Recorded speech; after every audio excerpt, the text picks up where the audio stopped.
انفرادی عبادت سے صالحین کے عمل کا اجر ملے گا، اور دعوت سے انبیاء، صدیقین، شہداء کی لائن کا اجر ملے گا۔ دیکھو تو صحیح، تین قسم کے لوگ، نقل حرکت کے ساتھ جو عمل کرے گا اس پر انبیاء، صدیقین، شہداء، ان تین لائن کے لوگوں کے عمل کا اجر ملے گا، کیونکہ یہ تین لائنیں محنت کرنے والی ہیں، یہ تین قسمیں محنت کرنے والی ہیں، انبیاء، صدیقین، شہداء، یہ تین قسمیں محنت کرنے والی ہیں۔ صالحین وہ ہیں جو اپنی ذات محنت کرتے ہیں، اپنا روزہ، اپنی نماز، اپنی ذکر و تلاوت، اپنے اعمال، اپنے انفرادی زندگی بہت سے لوگ گزارتے ہیں۔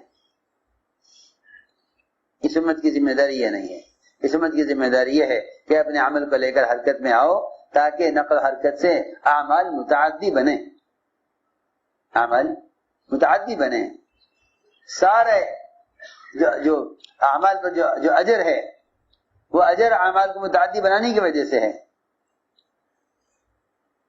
ورنہ انفرادی اعمال کا اجر تو اجتماعی اعمال کے اجر کے مقابلے میں بہت ہی تھوڑا ہے، بہت ہی تھوڑا ہے۔ اور واقعی میں بتاؤں کہ اپنی ذات سے عمل کر لینا، اپنی ذات سے عمل کر لینا صدقہ جاریہ نہیں ہے۔ صدقہ جاریہ تو اس عمل کو کہتے ہیں جس سے دوسروں کو نفع ہو۔ آدمی اپنے گھر میں پانی کا انتظام کر لے تو اس کی ضرورت ہے، اور اگر گلی میں ٹوٹی لگا دے تو صدقہ جاریہ ہے۔ ارے بھائی بات سمجھ میں آ رہی؟ تو بھائی محلے کے لوگ پانی یہاں سے بھر لیا کریں، تو آپ صدقہ جاریہ کسے کہیں گے؟ جو آپ گھر میں لگی ہے ٹوٹی اسے کہیں گے، یہ جو آپ نے گلی میں لگا دی چھوٹی سی بات ہے، ذرا سمجھنا چاہیے۔ آپ نے گلی میں ٹوٹی لگا دی ہے، سارے لوگ پانی بھر رہے ہیں، لے جا رہے ہیں، اس کو کہیں گے آپ کے یہ صدقہ جاریہ ہے جس سے دوسروں کا نفع ہو۔ اسی طرح سمجھنا چاہیے کہ جتنی بھی عبادت کے اعمال ہیں انہیں اپنی ذات سے کر لینا یہ صدقہ جاریہ نہیں ہے۔ چند دن کی زندگی ہے دنیا کی، اس میں اگر اس چھوٹی سے لوگ پانی بھر لیں تو بہرحال ان کی زندگی ختم ہونی ہے، لیکن اگر کوئی آپ کی نماز کو دیکھ کر نماز پر آ جائے اور وہ آپ کی نماز کی وجہ سے جہنم سے بچ جائے تو بتاؤ کتنے نفع کی بات ہے، تو بتاؤ کتنے نفع کی بات ہے۔ اوہو، اس زمانے میں کیونکہ مسلمانوں میں جو علم کے ماحول میں ہیں وہ لوگوں کی جہالت سے غافل، جو ذکر کے ماحول میں ہیں وہ لوگوں کے غفلت اور کلمہ لا الہ الا اللہ کے الفاظ کو نہ جاننے سے بھی غافل، جو اخلاق اور معاملات کے ماحول میں ہیں وہ امت کے بد اخلاقی، بد معاملگی سے غافل۔ ہمیں ہمارے دینی ماحول نے امت کی بے دینی سے غافل کیا ہوا ہے، ہمارے اپنے دینی ماحول نے امت کی بے دینی کے ماحول سے غافل کیا ہوا ہے۔ ہم بے دینی کے ماحول میں جاتے بھی نہیں ہیں کہ نہیں بھائی وہاں مت جانا، وہاں مت جانا، تم بے دین ہو جاؤ گے۔ ارے اللہ اکبر، اگر آج تم نے جا کر بے دینی کے ماحول میں جا کر دعوت نہ دی تو تمہارا دینی ماحول باقی نہ رہے گا، تمہارا دینی ماحول باقی نہ رہے گا۔ ہاں جاؤ منکر کے ماحول میں، منکر کرنے کے لیے نہیں، منکرات کو ختم کرنے کے لیے، منکرات کو ختم کرنے کے لیے۔ تمہارے پڑوسی گھر میں آگ لگے حالانکہ وہ تمہارا جانی دشمن ہے، کیا تم آگ بجھاؤ گے یا نہیں بجھاؤ گے؟ ارے بولو تو صحیح، کیوں بھائی تمہارا دشمن ہے، اچھا جلنے دو گھر اس کا۔ ارے نہیں، اس کا گھر جلے 100 مرتبہ جلے مگر برابر ہے میرا گھر ہے، میں تو اپنے گھر کی حفاظت کے لیے اسے گھر کی آگ بجھا رہا ہوں، ورنہ مجھے کیا پڑی؟ کیوں بھائی بجھانا تو کرو، ایک دیوار ہے بیچ کی، اس کا گھر جلے گا تو میرا گھر بچے گا۔ ایک بے نمازی کی نحوست کتنے گھروں تک ہے؟ 40 گھروں تک۔ لو جی ہم تو پڑھ رہے ہیں نماز، یہ نہیں پڑھتے تو نہ پڑھیں، کیوں بھائی تمہارا گھر کس طرح بچے گا اس بے نمازی کی نحوست سے؟ 40 گھر تو بہت دور چلا گیا، 40واں گھر تمہارا تو پہلا گھر، اسی گھر کے بعد کوئی پرواہ نہیں ہے. یوں سمجھتے ہیں تبلیغ میں نکلنا دین سیکھنے کے لیے ہے، بس سیکھ لو بیٹھ جاؤ، پر ابھی نماز پڑھو، روزہ رکھو، حج کرو، زکات دو، تسبیح پڑھو، ذکر تلاوت کرو، گزارو انفرادی زندگی. نہیں، یہ تبلیغ کا مقصد نہیں تھا. یہ تو اس زمانے میں لوگوں کو غلط فہمی ہوئی کہ تبلیغ کوئی مدرسہ ہے جس میں تھوڑے دن کے لیے داخلہ لے لو تاکہ عمل سیکھ لو، پھر جاؤ اپنی زندگی انفرادی گزارو. یہ غلط خیال ہے. ہمارے ایسا کہ ملفوظات میں چھپا ہوا ہے کہ میرے کام کا مقصد کلمہ نماز درست کرنا نہیں تھا. یہ تو ایسا ہے جیسا بچے نرسری میں علی بادا پڑھ لیتے ہیں، مکتب میں بچے علی بادا پڑھ لیتے ہیں، ایسا ہے کہ کلمہ نماز صحیح ہو جاوے تبلیغ میں لگ کر. بھائی نماز نہیں آتی تھی، جماعت میں نکلے، حلقہ لگا، قرآن کا حلقہ لگا، نماز کے طریقے کا، فرائض کا وہ سیکھ لیا. لوگ سمجھتے ہیں کہ بس یہ تبلیغ کا مقصد ہے کہ بھئی جو لوگ جاہل قسم کے ہیں وہ نکل جاویں تبلیغ میں، کوئی ایک پڑھا لکھا بھی نکل جاوے گا ان کے ساتھ، وہ چلے بھر میں ان کو نماز سکھلا دے گا، بس پھر جاؤ اپنے گھر میں، کھاؤ پیو، حلال کماؤ، اللہ کی اطاعت کرو اور نماز پڑھو، روزہ رکھو. نہیں، ایسا نہیں ہے. نقل و حرکت اس لیے تھی تاکہ اعمال باعتبار امت کے زندہ ہو، اس لیے کہ اپنے دین کی حفاظت کا سب سے بنیادی سبب یہ ہے کہ تم دوسروں کو دین پر لانے کی کوشش میں لگے رہو، کیونکہ جو حق داعی ہوتا ہے باطل کی دعوت کو قبول نہیں کرتا. بس اپنے دین کی حفاظت کے لیے اللہ کی مدد کی ضرورت ہے.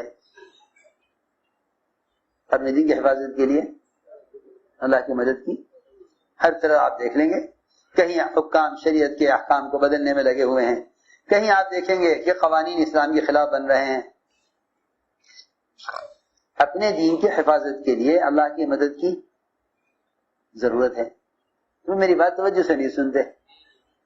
اپنے دین کی حفاظت کے لیے اللہ کی مدد کی ضرورت ہے، اور اللہ کی مدد کا وعدہ دوسروں کو دین کی دعوت دینے میں ہی ہے. یہ بات یاد رکھو، اللہ کی مدد کا وعدہ صرف کس پر ہے؟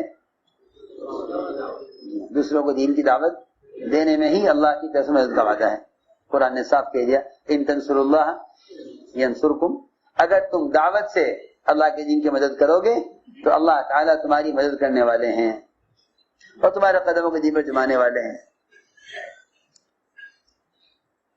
یہ تھی اصل بات. اگر اٹھا کے دیکھو گے انبیاء علیہ السلام کے طریقے اور محمد صلی اللہ علیہ وسلم کی حدیثیں اور قرآن کی آیتوں میں غور کرو گے تو یہ ملے گا کہ اللہ کے دین کی نصرت اللہ کے دین کی دعوت ہے. اللہ کے دین کی نصرت اللہ کے دین کی دعوت ہے. یہ تمہارے اپنے دین کی حفاظت کے لیے ہے اور دوسروں کی ہدایت کے لیے ہے. اتنا آسان بات، اتنی آسان بات.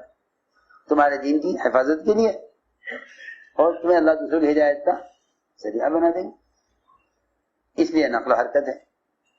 بس یہ ذہن میں رکھو، اللہ کے راستے میں پھرنا اللہ کا امر ہے. ہم جماعتوں میں صرف دین سیکھنے غرض سے نہیں بلکہ اللہ کے امر کو پورا کرنے کے لیے نکل رہے ہیں.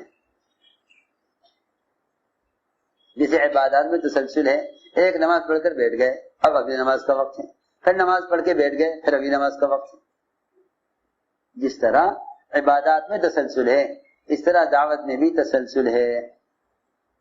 اب تعلیم میں رہو، اب گشت میں رہو، اب خصوصی گشت میں رہو، اب اپنی بستی چھوڑ کر باہر نکل جاؤ، اب اپنا ملک چھوڑ کر باہر کے ملک میں چلے جاؤ. یہ ملے گا صحابہ کی زندگی. اس زمانے میں لوگ یہ سمجھتے ہیں عبادات میں ہے تسلسل، حالانکہ دعوت میں تسلسل ہے.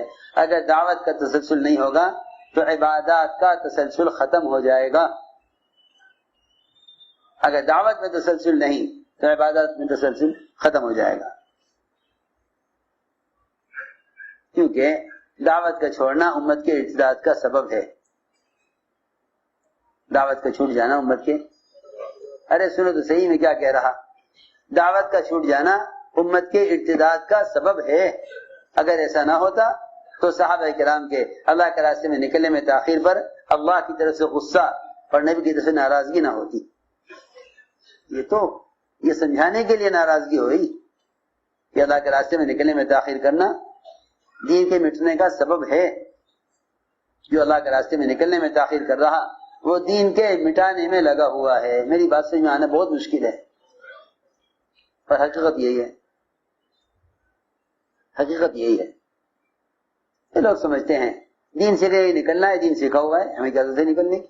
ارے علماء صحابہ, قراء صحابہ, فقہاء صحابہ سب نکلے.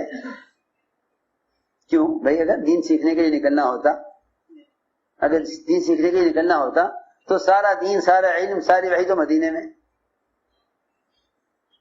کیوں بھائی؟ وحی کہاں؟ وحی مدینے میں, اکثر قرآن مدینے میں, سارے احکام شریعت کے مدینے میں نازل ہوئے. سارے علماء, سارے فقہاء, محدثین, قراء سب مدینے میں. اگر نکلنا دین سیکھنے کے لیے ہوتا تو مدینے سے نہیں کیوں نکالا جاتا باہر؟ معلوم ہوتا ہے کہ امت کو گمراہی سے نکالنے کے لیے اور امت کو ہدایت پر لانے کے لیے اور امت کے علم پہنچانے کے لیے نقل و حرکت تھی. ہاں, اس میں نئے اسلام میں داخل ہونے والے, جو نئے اسلام میں داخل ہوتے تھے, کفر سے اسلام میں آتے تھے, ایسے لوگ نکلنے والوں کے ساتھ نکل کر فرائض بھی سیکھ لیا کرتے تھے, نمازیں بھی سیکھ لیا کرتے تھے. یہ تھا اصل مقصد خروج کا. اقامت دین خروج کا مقصد تھا. دین کو قائم کرنا خروج کا مقصد تھا, جو سب سے بڑا فریضہ ہے. اب زمانے میں سمجھتے ہیں لوگ یہ تو خود سیکھنے کے لیے ہے, اور سیکھنے کے بہت ذرائع ہیں. کتاب لے کے سیکھ لو, کسی عالم سے سیکھ لو, اپنے محلے میں رہ کر امام صاحب سے سیکھ لو. نماز سیکھنے کے لیے کیا تبلیغ میں نکلنا؟ اس زمانے میں خروج کی اہمیت اس لیے ختم ہوئی کہ لوگ یہ سمجھے کہ یہ تو کوئی اب دین سیکھنے کا مدرسہ ہے. وہ مدرسے تو اور بھی ہیں, مدرسے تو اور بھی بہت مدرسے ہیں, جہاں چاہو سیکھ لو. یہ کیا ضروری ہے کہ جماعت میں نکلو؟ اللہ اکبر. اللہ کا امر ہے نفر خروج, اس لیے نکلتے ہیں. اس لیے ہم نے عرض کیا کہ اللہ کے راستے میں نکلنے میں تاخیر کرنا اللہ کے رسول کی ناراضگی کا سبب ہے. کیوں؟ اس لیے کہ اس میں نکلنے میں تاخیر کرنا امت کے ارتداد کا سبب ہے. جہاں سے جماعتیں نہیں گزریں گی وہاں لوگ اسلام کو اور دین کو بھلا بیٹھیں گے. اور یہ ہوتا آپ دیکھ رہے ہیں اپنی آنکھوں سے, آنکھوں سے دیکھ رہے.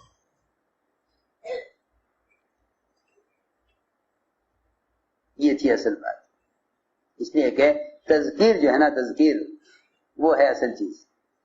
اس زمانے میں تذکیر ساری آزاد و ذرائع پر ڈال دی گئی کہ انہیں اخبارات بتا دیں دین کیا ہے. حالانکہ تذکیر تو مونڈا ہلانے سے ہوتی ہے. آپ ایک کو دعوت دے کر اسے غفلت کے ماحول سے نکال کر عمل کے ماحول میں لائیں, یہ تذکیر ہے. یہ تذکیر ہے.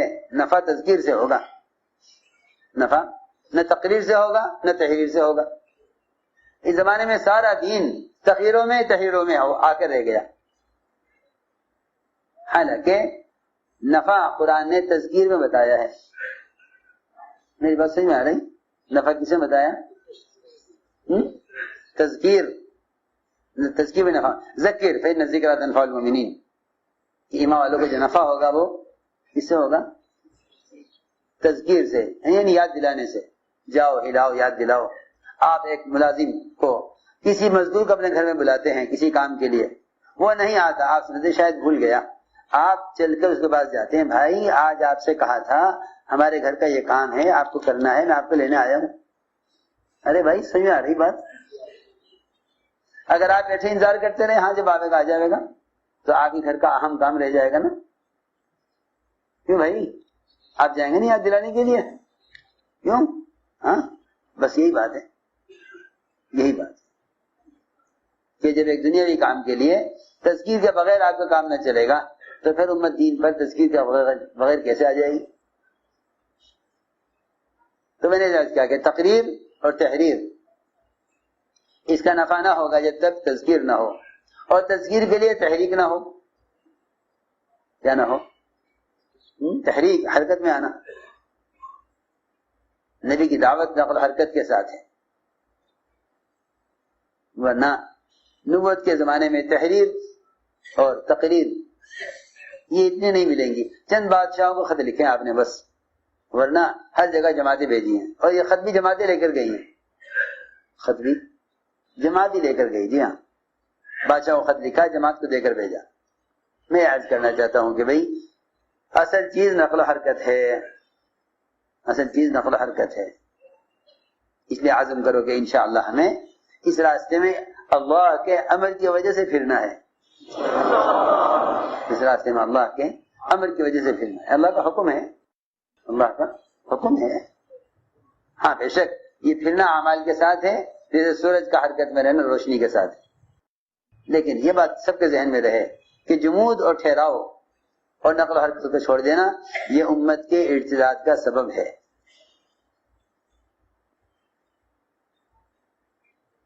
تم اگر اپنے پڑوسی کو بھی نماز کے لیے ساتھ میں لے کے گئے، اس نے نماز چھوڑ دی تو نماز کا چھوڑ دینا کفر تک پہنچا دیتا ہے. بعد نے تو صاف کہا کہ نہیں کفر تک پہنچا دیتا نہیں ہے، بلکہ نماز کا چھوڑنا خود کفر ہے. امت میں ارتداد کا سبب یہ ہے کہ امت نماز پر جمع نہیں ہے. امت نماز پر جمع نہیں ہے. نماز سکھلانے کی مدرسہ نہیں ہے، یہ نماز پر لانے کی محنت کا نام دعوت ہے. تو امت کو فرائض کے ادا کرنے پر لاؤ. نکالا اس لیے جاتا ہے تاکہ عمل کے ماحول میں رہ کر عمل سے جو غفلت ہے اس غفلت کا اثر ختم ہو، عمل کے ماحول میں رہ کر عمل کا عادی بنے. یہ نکلنے کا مقصد ہے.